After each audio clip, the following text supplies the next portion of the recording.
નમસ્કાર. આજે આપણે એક મજેદાર જાસૂસી કરવાના છીએ. આપણી આસપાસની રોજબરોજની વસ્તુઓ એની પાછળ પણ એક વિજ્ઞાન છુપાયેલું છે. ચાલો એને શોધી કાઢીએ. જરા વિચારો, જો રસોડામાં બધું જ આડું-અવળું પડ્યું હોય તો? મસાલા, વાસણો, શાકભાજી બધું એક જ ઢગલામાં. કંઈ શોધવું હોય તો કેટલી મુશ્કેલી પડે, ખરું ને? બસ આ જ નાનકડી સમસ્યા આપણને આજના મુખ્ય વિષય પર લઈ જાય છે, વસ્તુઓનું વર્ગીકરણ. તો આપણી આ તપાસનો પ્લાન કંઈક આવો રહેશે. પહેલાં તો આપણી આસપાસની વસ્તુઓને ઓળખીશું, પછી એના ગુણધર્મો ચકાસીશું, અને છેલ્લે એ પણ જાણીશું કે આ બધું જૂથમાં ગોઠવવું આટલું જરૂરી કેમ છે. આપણી દુનિયા જુઓ તો ખરી, કેટલી બધી વસ્તુઓથી ભરેલી છે. ખુરશી, ટેબલ, પુસ્તકો, રમકડાં, ગણ્યા ગણાય નહીં એટલી બધી.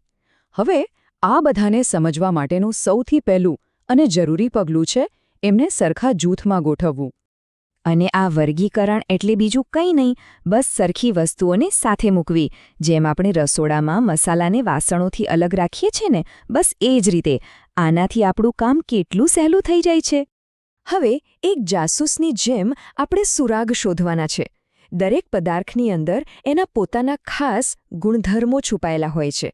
આ જ ગુણધર્મો આપણને એને ઓળખવામાં અને અલગ અલગ જૂથમાં મૂકવામાં મદદ કરે છે. તો ચાલો એક પછી એક આ રહસ્યમય સુરાગ શોધી કાઢીએ. આપણો પહેલો સુરાગ છે દેખાવ. બસ વસ્તુને ધ્યાનથી જુઓ.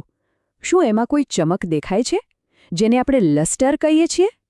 અમુક પદાર્થોમાં ચમક હોય છે તો અમુક સાવ ઝાંખા હોય છે.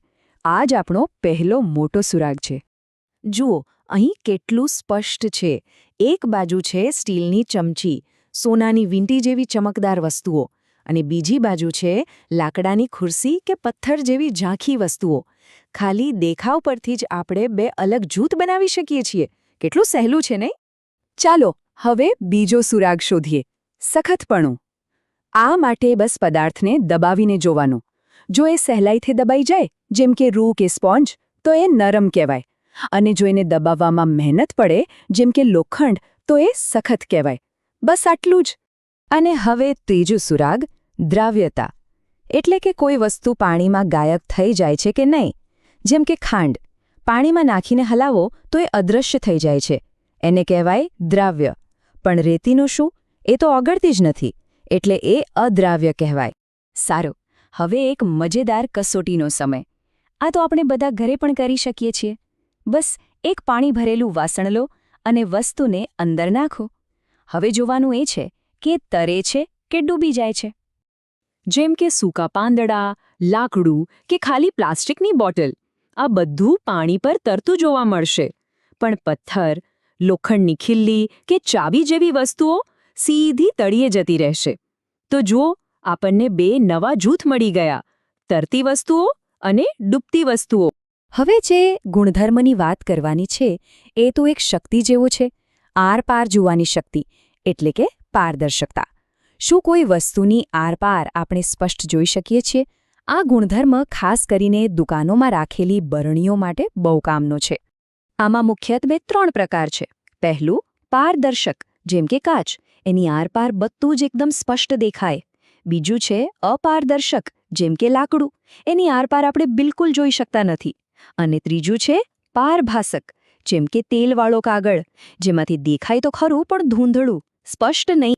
તો આપણે દેખાવ, સખતપણું, દ્રાવ્યતા જેવા ઘણા બધા સુરાગ શોધી કાઢ્યા. પણ હવે એક મોટો સવાલ મનમાં આવે કે આ બધું કરવાની જરૂર શું છે? શા માટે આપણે વસ્તુઓનું આટલું બધું વર્ગીકરણ કરીએ? આનાથી ફાયદો શું? તો એનો જવાબ છે સુવિધા. જૂથ બનાવીને વસ્તુઓ ગોઠવવાથી આપણું જીવન ઘણું સરળ બની જાય છે.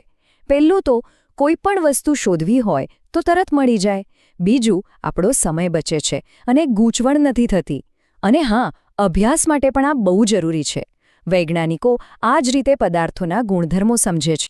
ચાલો હવે એક નાનકડી રમત રમીએ. સાચું કે ખોટું? એક વિધાન આવશે અને આપણે નક્કી કરવાનું છે કે એ સાચું છે કે ખોટું. તૈયાર?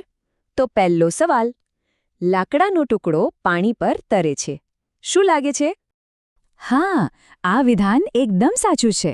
આપણે જોયું એમ લાકડું પાણી પર તરે છે. ખૂબ સરસ. સરસ. હવે બીજો સવાલ. ધ્યાનથી સાંભળજો. ચોક પાણીમાં ઓગળી જાય છે. આ સાચું છે કે ખોટું? ના, આ વિધાન ખોટું છે. યાદ છે પેલી દ્રાવ્યતાની વાત? ચોક એ અદ્રાવ્ય પદાર્થ છે. એ પાણીમાં ઓગળતો નથી, પણ નીચે તળિયે બેસી જાય છે. આપણી જાસૂસી હવે એના અંતિમ અને સૌથી રસપ્રદ તબક્કામાં પહોંચી છે. અત્યાર સુધી આપણે જે પણ ગુણધર્મો શીખ્યા એનો ઉપયોગ કરીને હવે આપણે રોજિંદા જીવનના કેટલાક રહસ્યો ઉકેલીશું. ચાલો જોઈએ. તો આપણી સામે પહેલો કેસ છે પ્લાસ્ટિકના પેન હેન્ડલનું રહસ્ય. આપણે બધાએ જોયું છે કે રસોઈ કરવા માટેના તવા કે કડાઈના હાથા પ્લાસ્ટિકના કેમ હોય છે. આખું વાસણ ધાતુનું, તો પછી હાથો કેમ નહીં? અને આ રહસ્યનો જવાબ છુપાયેલો છે પદાર્થના ગુણધર્મમાં. પ્લાસ્ટિક અને લાકડું ગરમીના અવાહક હોય છે, એટલે કે એ ગરમીને સહેલાઈથી પસાર થવા દેતા નથી. આ કારણે જ હેન્ડલ ગરમ નથી થતું અને હાથ દાઝવાથી બચી જાય છે. ચાલો હવે આજનો છેલ્લો કેસ લઈએ. પારદર્શક બરણીનું રહસ્ય. દુકાનોમાં બિસ્કિટ, મીઠાઈઓ અને બીજી ઘણી વસ્તુઓ કાચની બરણીમાં કેમ રાખેલી હોય છે? એને કોઈ અપારદર્શક ડબ્બામાં કેમ નથી રાખતા? આની પાછળ કયું ગુણધર્મ કામ કરતો હશે? અહીં જવાબ છે પારદર્શકતા. કારણ કે બરણી પારદર્શક હોવાથી આપણે બધા સહેલાઈથી જોઈ શકીએ છીએ કે અંદર શું છે અને એ ખરીદવું કે નહીં એ નક્કી કરી શકીએ છીએ. તો આ જ હતી આપણી આજની જાસૂસી. હવે પછી જ્યારે પણ કોઈ વસ્તુ હાથમાં આવે ત્યારે જરા વિચારજો. એનો દેખાવ કેવો છે? એ સખત છે કે નરમ? પાણીમાં તરશે કે ડૂબશે? કારણ કે વિજ્ઞાન પુસ્તકોમાં જ નહીં, આપણી આસપાસની દરેક વસ્તુમાં રહેલું છે.